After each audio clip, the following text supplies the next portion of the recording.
ناظرین، کردار کشی کرنے والے، کیچڑ اچھالنے والے ہی انسان کو اوپر لاتے ہیں۔ ایک دفعہ کا ذکر ہے کہ ایک گھوڑا ایک گہرے گڑھے میں جا گرا اور زور زور سے آوازیں نکالنے لگا۔ گھوڑے کا مالک کسان تھا جو کنارے پہ کھڑا اسے بچانے کی ترکیبیں سوچ رہا تھا۔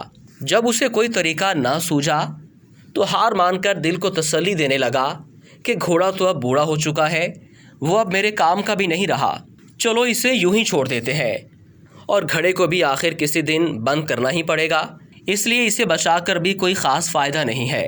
یہ سوچ کر اس نے اپنے پڑوسیوں کی مدد لی اور گھڑا بند کرنا شروع کر دیا۔ سب کے ہاتھ میں ایک ایک بیلچہ تھا جس سے وہ مٹی، بجری اور کوڑا کرکٹ گھڑے میں ڈال رہے تھے۔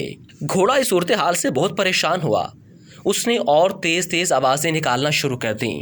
کچھ ہی لمحے بعد گھوڑا بالکل خاموش سا ہو گیا۔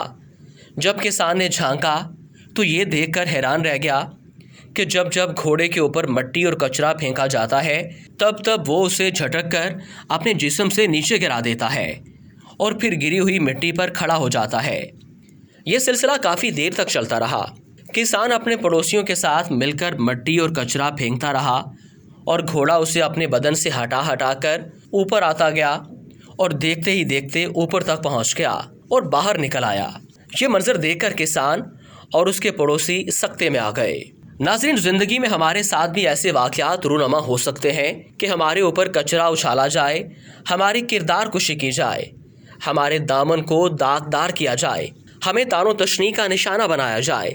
لیکن گندگی کے اس گھڑے سے بچنے کا طریقہ یہ نہیں ہے کہ ہم ان غلاصوں کی تہہ میں دفن ہو کر رہ جائیں، بلکہ ہمیں بھی ان بیکار کی چیزوں کا مقابلہ کرتے ہوئے اوپر کی طرف اور آگے کی سمت بڑھتے رہنا چاہیے۔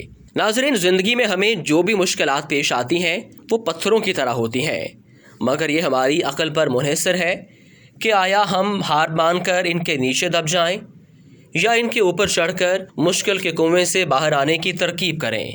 خاک ڈالنے والے خاک ڈالتے رہیں، مگر پرعزم انسان اپنا راستہ کبھی نہیں بدلتا۔